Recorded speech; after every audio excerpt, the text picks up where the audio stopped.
Ladies and gentlemen, the moment you've all been waiting for is now here. Ladies and gentlemen. Get him, Bobby. Now, rocking with DZ, the Incredible. You got it locked into live and direct. We in full effect, action, man. DZ the Incredible. Thank you for tuning in. And you know that here on Live and Direct, we bring you the who's who in art, culture, music, and entertainment. And now, without any further ado, I'm going to introduce my guest. I got Jaquay in the building. Wagwan. Now, No, I'm Jamaican, sorry. most What's going on? What's going on? you got to hit it with that Yeah. Bahamian lingo. Yeah, what's going on? Now, most of you may recognize him as he is now, and most of you may not recognize him without having on a Christmas hat and a vest with the button in the wrong hole. But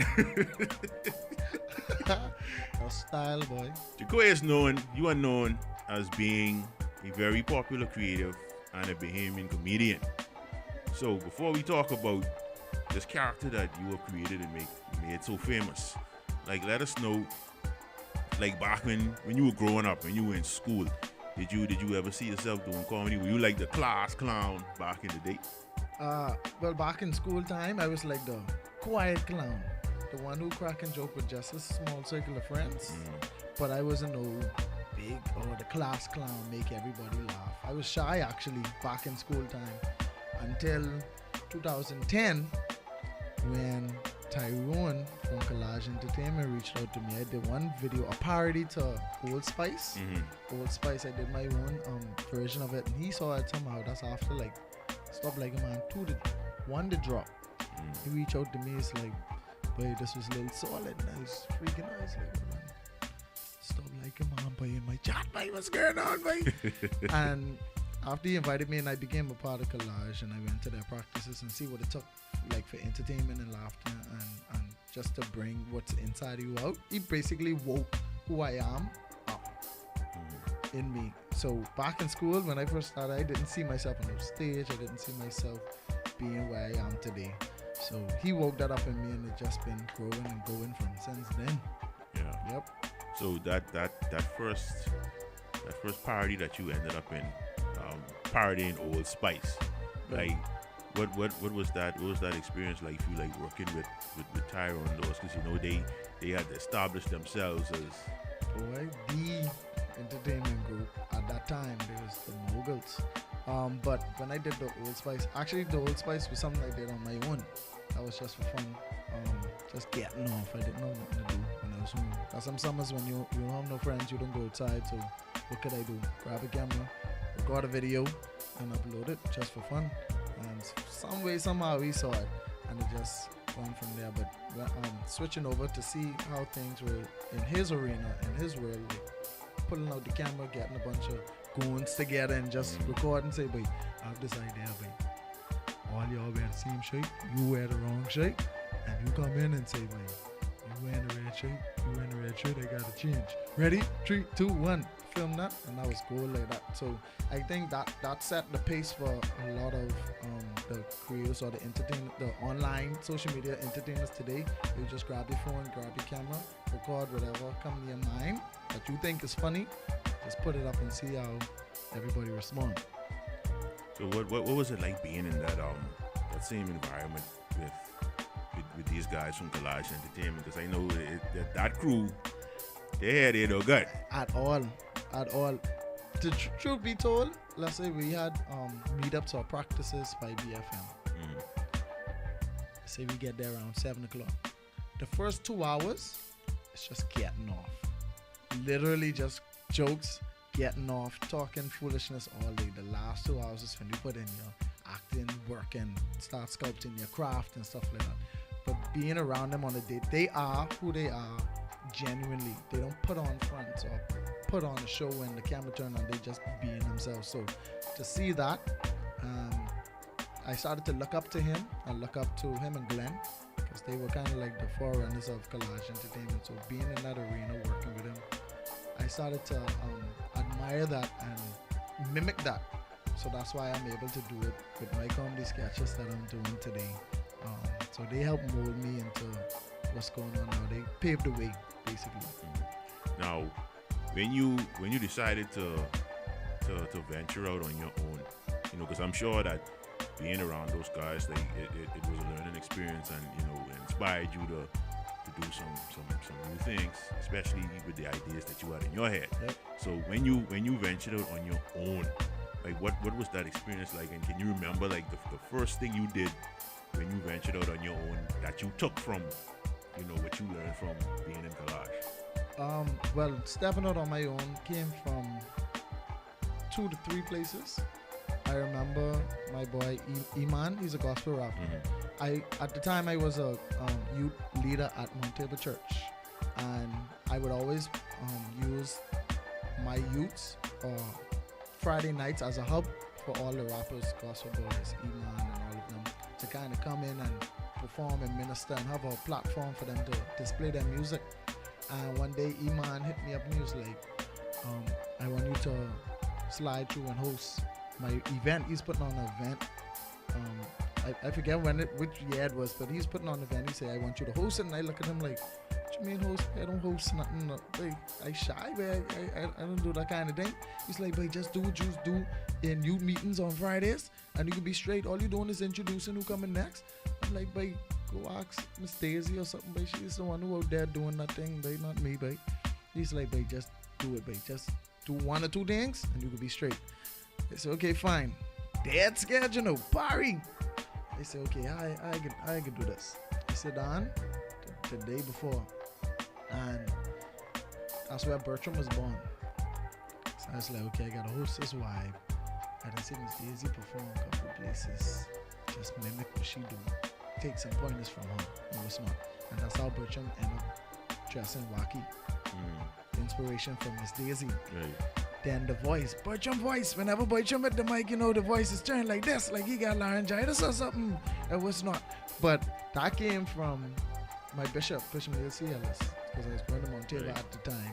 So that's how he speech. And God said, you ever hear him preach? Yeah. And God said, he got that little raspy voice.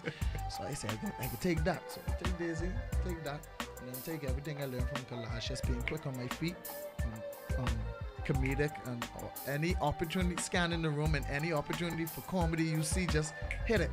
If someone look funny there, someone looking at you funny there, just say it. Don't be scared to say it. Just let it out and what's not. And then it was just gold. So it's those 3 coming together. A little Miss Daisy, a little Bishop, and a little collage that started me.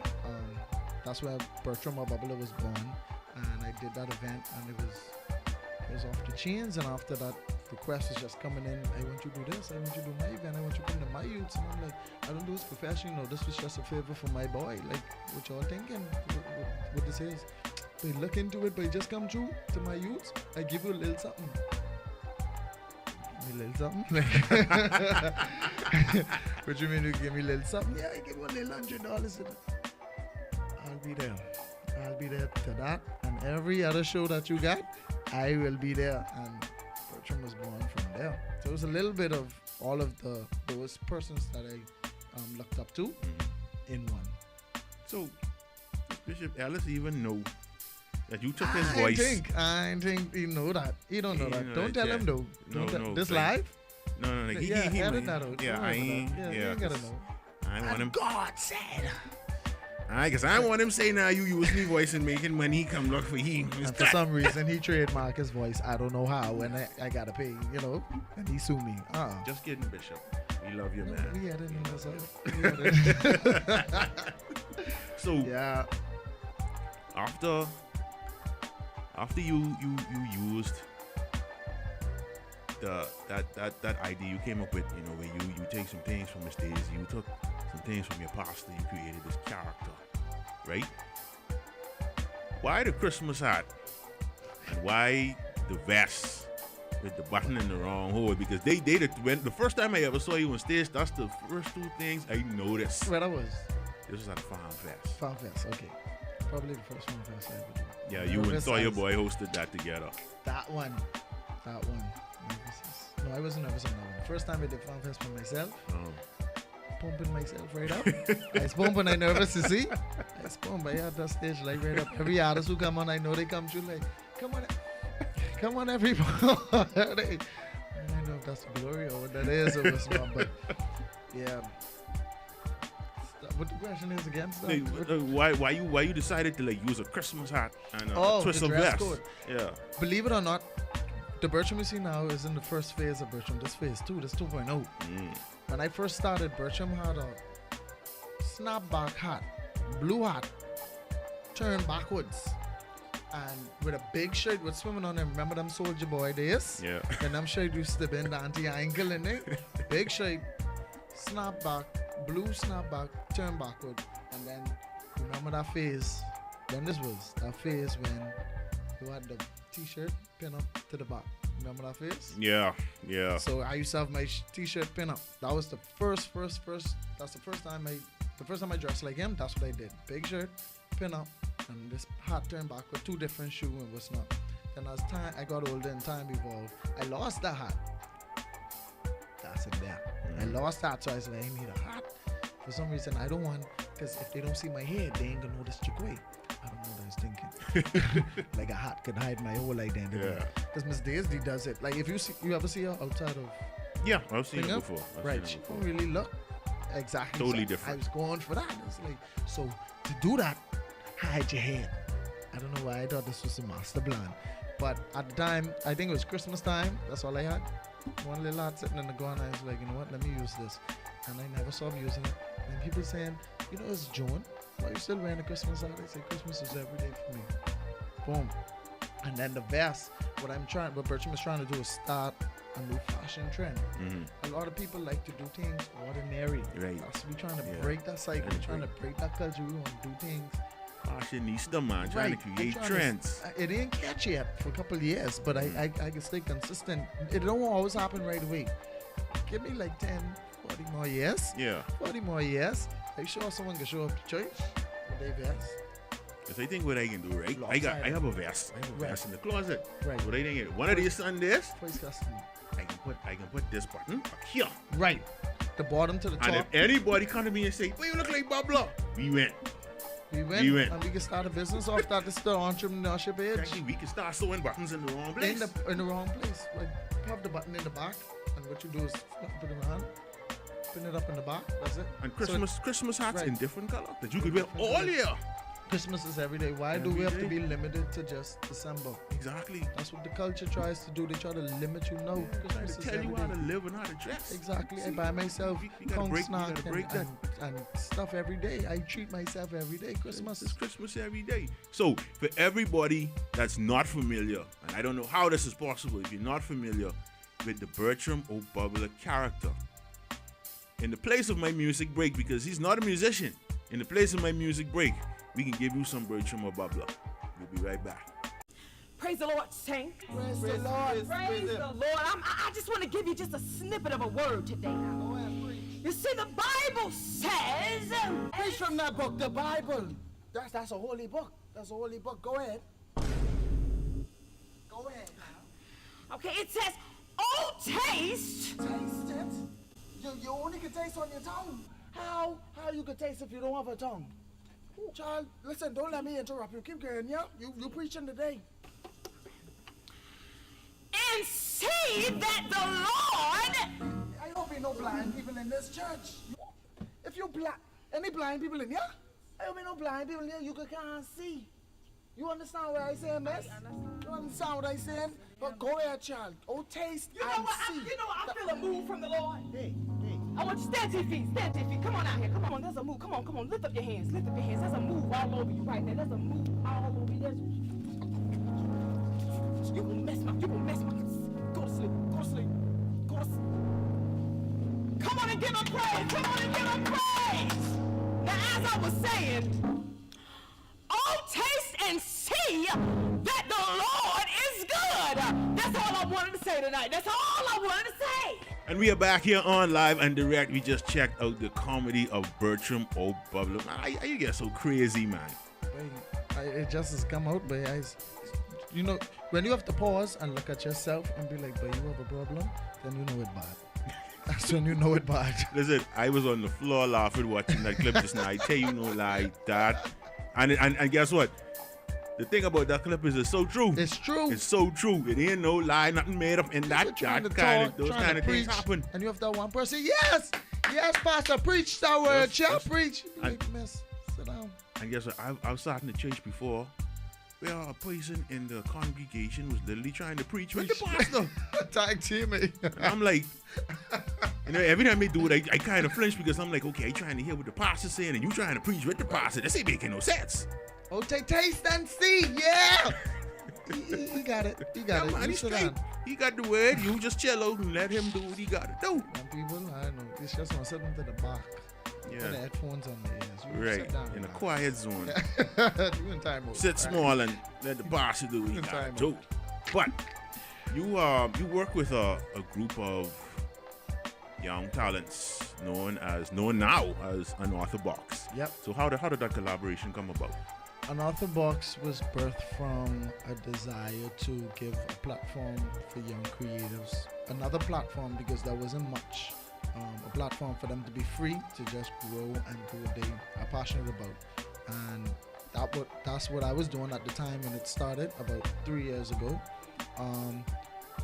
Being a part of Collage and what's not. Collage took a little quiet period when one or two things were happening. They were planning for the big movie and what's not. So I was like, so much people around me have ideas, so much young people have things they want to put out, but they don't know how. And I'm like, okay, I have resources, I have a team of people, I have experience and what's not. So, and then even being a youth leader, my youths would be like, you ain't really not no there to do, nobody really pushing us, motivating us, so we just be sitting and just coming to youth meeting. You ain't really doing nothing, going to school, go to church, that's it. So I said, okay. And that's when the Lord started to speak to me and show me, there are going to be some young people that you work with to start to be a platform for, to be like a mentor and stuff like that. And again, whenever you hear through with these things, at first you used to be like, what? I here trying to make it here. I part of Collage and working with different persons. I trying to make it, and you can give me young people and what's not with their parents because say I could get them around. I don't have a car. Like, what's going on? But then one day, a group of teens reached out to me and they said they're doing a movie, a short film for their conference, and they wanted me to direct it. Again, why you pick me? I never direct nothing before. I always direct spoon in my mouth to eat food and direct myself to the bathroom when I have to use the bathroom. Stuff like that. I direct myself. I ain't direct nobody before. Obviously, they see something in me. Like, everybody, my whole life, saw something in me that they didn't see and reached out to me. And I helped them to produce the film. And when it was released, they were like, we should do more stuff together. And I was like, yeah, I've been feeling this. I had this idea to, start this group of young creatives to do some fun stuff because ain't really nothing out there on the internet besides Collage. Right. So we could come up with some ideas and do some solid stuff. All of them are Christian, all of them are creatives, all of them are funny because you tend to attract like-minded people. Right. So like 90% of the people who are with me are like clowns, straight up clowns. They like to get off. They're super gifted, super talented. So I said, you know what? Let's start a group. Let's meet next week to talk about it. We met and it just took off from there. We sat down, jot down ideas and stuff we had. And then I said, okay, I have young people now. They want something to do. They want to make it somewhere. They want their voice to be heard. And I started to make that happen. Social media was our platform. And eventually we evolved into doing events and what's not. And that's what Unorthodox was birthed off.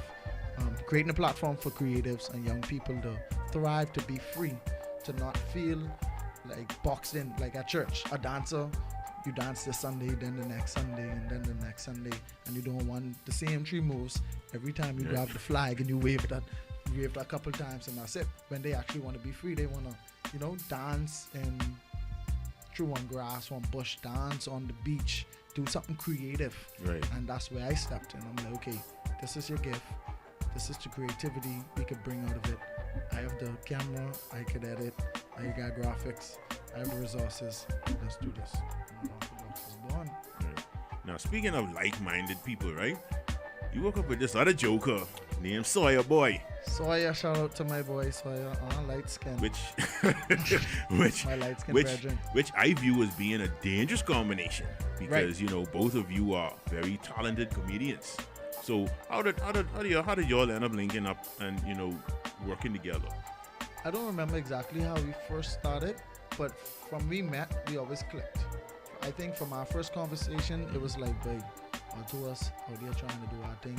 I doing this, I doing that. I like solid, but you should try this, you should try that. We start feeding off each other, we started encouraging each other, and we just built a friendship from there. And that's how we started working together. Did a few films together, like the one in the car, what you call it, Roadblock. It was not With Judah. Right, with Judah the Lion. Shout out to Judah. And then I had a show and I took the risk of bringing him on because, you know, people looking at me like, oh, this is a Christian comedian. We have Sawyer Boy on this thing. Why you don't just bring another Christian comedian over? No, that costs so much money and y'all ain't sponsoring me. So I can use my local people because I want to be a person who supports Bahamians. I want to be someone who pushes the locals that we have so all us could kind of make it. And I put him on the show and he did a wonderful job. And ever since then, we've just been working together and just click.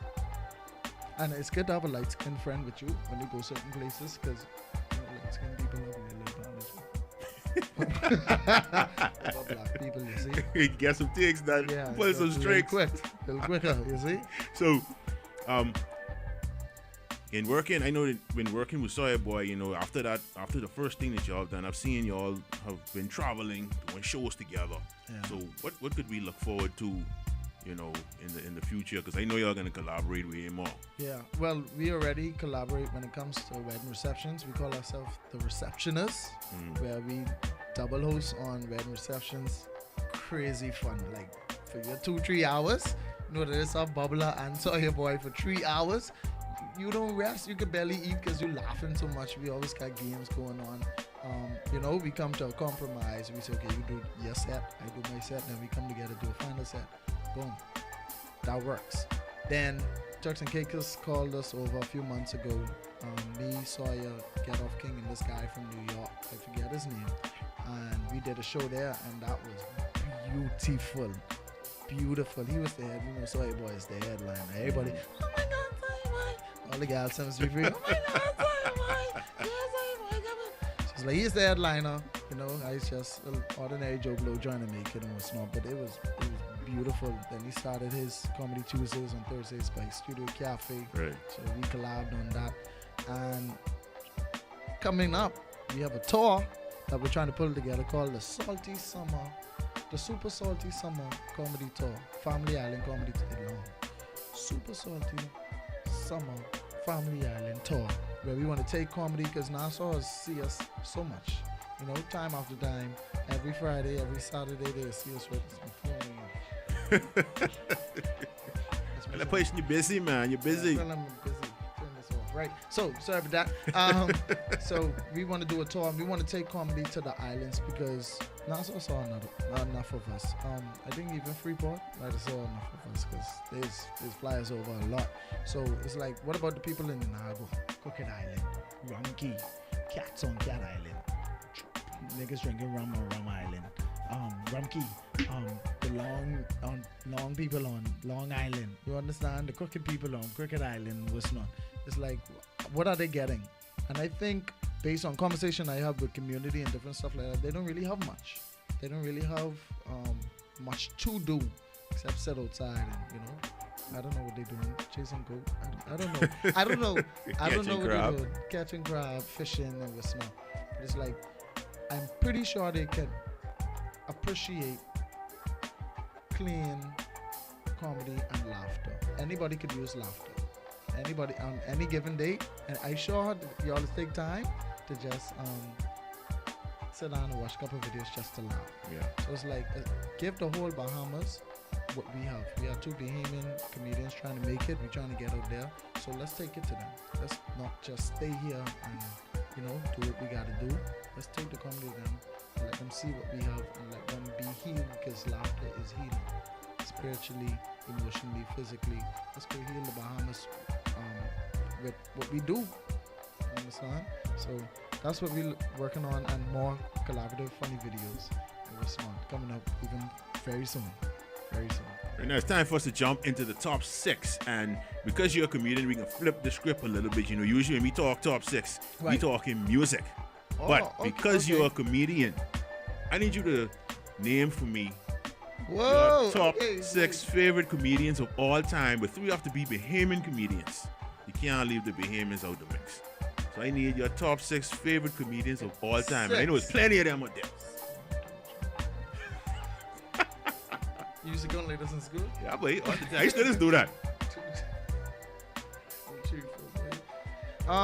Top 6. Let's go with some programs. Well, top of the list, someone who can make me laugh from just looking at them. Tyrone ain't got to talk. He ain't no comedian. I mean, he ain't no stand-up comedian, but this boy funny. Yeah. Just looking at him, he funny. Tyrone, I'll say that's number 1. From day 1, from I meet him, he had me in. He's had me stitches on and off camera. After him, be Kevin Hart. Kevin Hart, of course. Kevin Hart. This boy have a problem. You have a problem. That's 2. 3. What? Miss Daisy. Miss Daisy, she makes me laugh. 4. Sawyer. How much being into That's 3 Bahamians right there and one international. 4. Boom. Sawyer. What does this make me laugh? Comedian.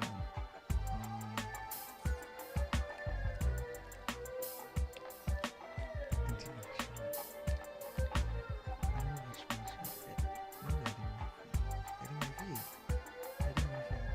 Eddie Murphy. And then Naughty is up me in stitches sometimes. No? On a good day when I am in his step, he's up me. A 6? Yeah. In no particular order. And you even added the extra Bahamian on there. There you go. It You wasn't break the rules, bro. it wasn't in chronological order. Just Right. saying the 6 people that make me laugh. Now out of personally. that list of 6, who would get the number 1 spot out of that list of the 6 you just named? Just joking. Who will get the number 1 spot? Kevin Hart. Kevin Hart. Yeah, unfortunately. Kevin Hart, he putting in that work, he putting that time, and he's just funny to me. A lot of people don't find him funny, but to me, you know them laugh and you can't breathe. And you just tears just coming down, and when somebody asks you what happened, you can't even respond because the laugh still Yeah, choking you. Kevin Hart hands down for me. But if I have to pick the top Bahamian one, comedian, for me, Tiger. Alright. Now them, to me, they funny bad. Wait, I won't laugh now, but I swallowing it because I have gas. If I laugh, I may pump, you see, and this room closed. Yeah, man, we don't want that. AC on, so that I can circulate. Yeah, I ain't gonna do that. So, as we wrap up, right? What is your take on the state of comedy in the Bahamas, and how do you feel that it could be taken to the next level?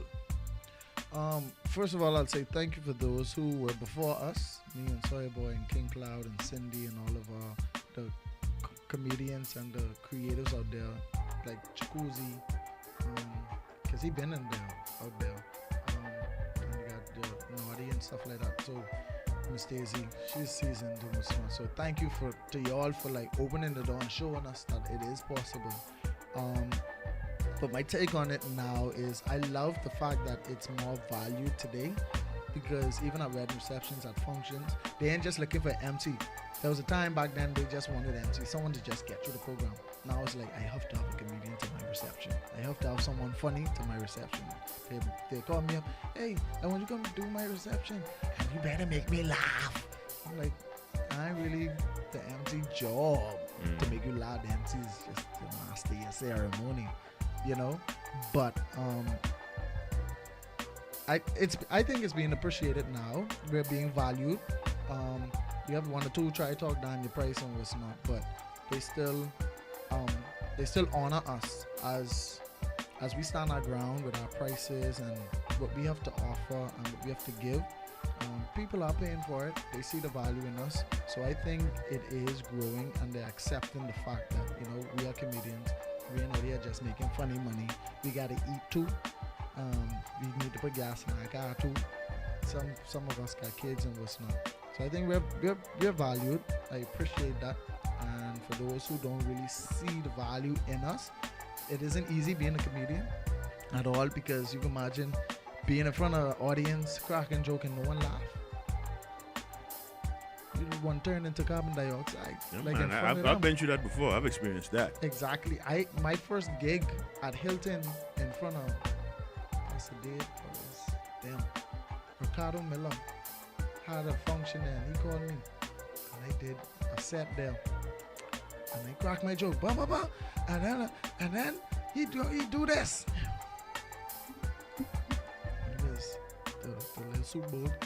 People eating, and like, it was so bad. I leaned on the post. They had some pillows in there. I leaned on the post, and I was thinking like, mother flip, ain't no one laugh. Yep. And I was up there for like 15 minutes, boy. So it ain't easy. It takes a lot of energy. It takes a lot of practice, a lot of time, and it's literally our bread and butter. It's our passion. So we value ourselves. So for those, I encourage everybody to, you know, support us, to value what we have, because we add to the community, we add to the arena, we add to the human, you know, the whole human vibe of everything.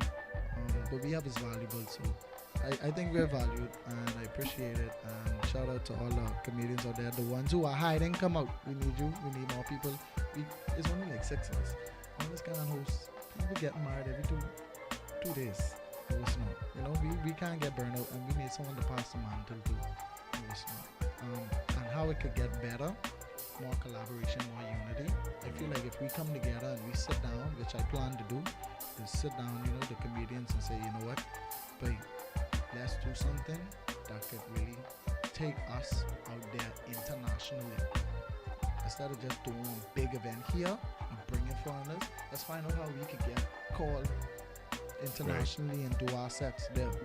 Because I'm sure 1 or 2 times we got called to different places, but how can we come together and show just how the music industry doing, and show them our worth, and show them that what we have is valuable, and it takes unity. So it's just us coming together, and after that, I think it's a beautiful thing to happen. Right. All right, cool, man. You've been watching Live and Direct, where we bring you the who's who in art, culture, music, and entertainment. I want to say thank you to my special guest, Jaquay Adley, a.k.a. Bertram O'Bubbler. And as we head out of here, got a special treat for him from Mac Joe's Cookie Treats and Sweets. This is the famous Oreo roll. Be careful eating that. Don't bite your fingers off. That is that I good. I eat the cotton just now. I didn't know this was over. This just now. I appreciate it. Thanks, yeah, man. mate. Thanks for coming on. And we see you next time right here on Live and Direct. It's time to get up out of here.